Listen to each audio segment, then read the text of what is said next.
6h47 sur Sud Radio. Notre premier invité, Tariq Ramadan, professeur d'études islamiques contemporaines à l'université d'Oxford. Bonjour Tariq Ramadan. Bonjour. Tariq Ramadan, dernière information en date concernant le conflit israélo-palestinien. On a appris tôt ce matin que l'armée israélienne avait bombardé une école où s'étaient réfugiés des Palestiniens. 20 personnes, une école sous pavillon de l'ONU, 20 personnes ont été tuées. Le conflit s'enlise, cette guerre est sans issue, Tariq Ramadan?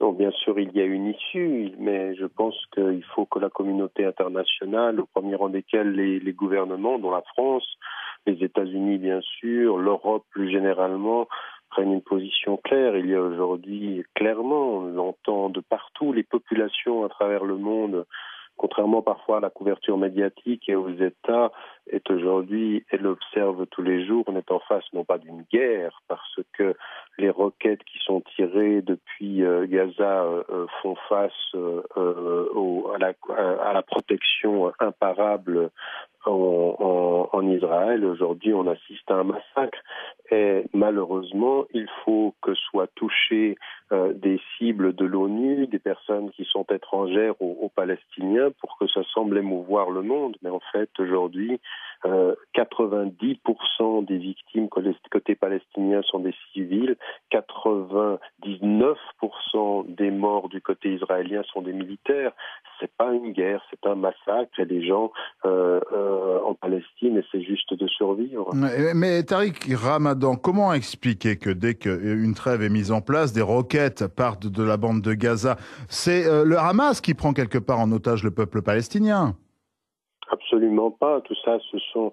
vous savez, cette question des roquettes a été mise à mal par un certain nombre de faits qui sont avérés. D'abord, le prétexte des 3 morts pour pouvoir commencer à lancer une opération qui était planifiée déjà auparavant.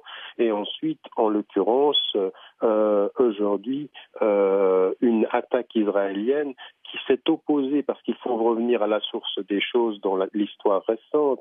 Le Hamas est entré en relation et en communication avec le Fatah pour développer, sur la base des accords internationaux, un gouvernement de coalition. Et c'est à ce moment-là qu'attaque Israël. Et donc, en l'occurrence, il faut cesser aujourd'hui, en particulier dans les médias occidentaux, de faire en sorte que ce soit les roquettes qui seraient la cause de l'avancée israélienne. Il n'y a pas eu un mort, une personne seulement est morte de crise cardiaque sur la base des roquettes. Donc, utiliser ceci comme le prétexte de la narration des faits aujourd'hui est absolument, non pas simplement, je suis désolé de vous le dire, mais je le dis comme je le pense, il y a une indécence aujourd'hui à utiliser l'envoi des roquettes qui n'ont tué aucune personne comme la justification de la politique israélienne. La politique israélienne aujourd'hui est une politique d'extermination, qui cible. Aujourd'hui, je veux dire, vous entendez des journalistes qui reviennent, qui vous disent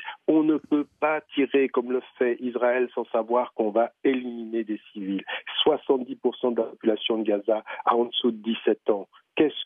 À quoi assiste-t-on? À une réaction roquette. Et on va vous dire ensuite que les gens qui tirent des roquettes sont dans les hôpitaux, sont à côté des écoles, sont dans des ambulances. Il faut cesser cette façon de présenter les choses qui n'est pas décente. Ouais, toujours est-il que Tariq Ramadan, le Hamas rejette toute trêve.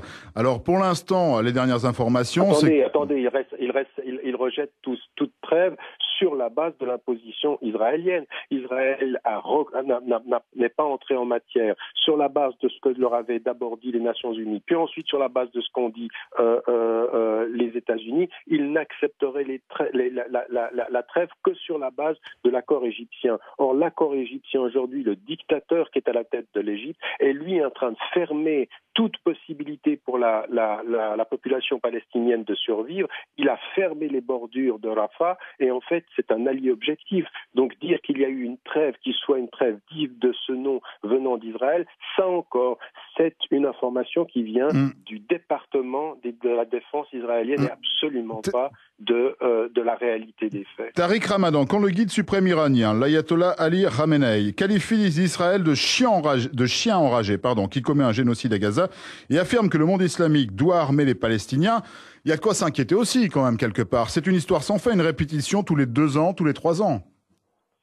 Écoute, oui, exactement, mais le problème, c'est qu'on présente les Palestiniens comme étant ceux qui lancent les opérations, alors que l'Iran dit ceci pour appeler à l'émotivité populaire.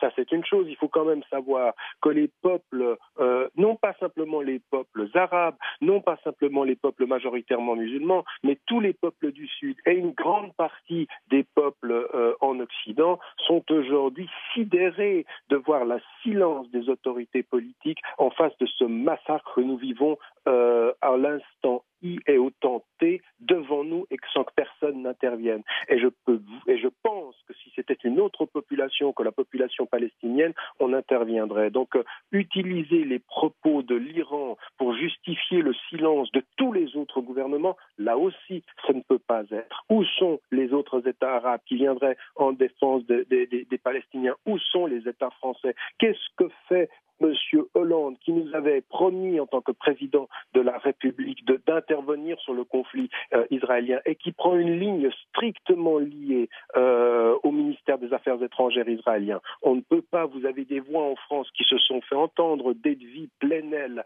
à des politiques, certaines personnes sont en train quand même d'exprimer aujourd'hui la honte et venir aujourd'hui avoir des intellectuels français qui disent avec une indécence et toute honte due qu'en fait les Palestiniens ont mis tout leur argent pour des bombes ou pour des tragédies civiles parce que finalement ils célèbrent la mort comme M. Finkielkraut, c'est indécent et ce n'est pas admissible. C'est contraire à la dignité humaine. La communauté, Tariq Ramadan, la communauté internationale agit trop mollement?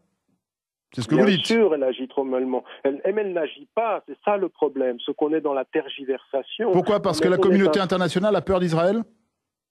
La communauté internationale a considéré souvent qu'Israël c'était son allié et qu'aujourd'hui, effectivement, il y a une peur chez les politiques, chez les intellectuels et chez les agents économiques d'intervenir par rapport à Israël. Mais vous savez, moi je suis de l'avis de cet intellectuel israélien Michel Warshawski qui dit, vous savez, quand vous entendez un responsable israélien qui parle du courage de sa politique, il faut le prendre au mot.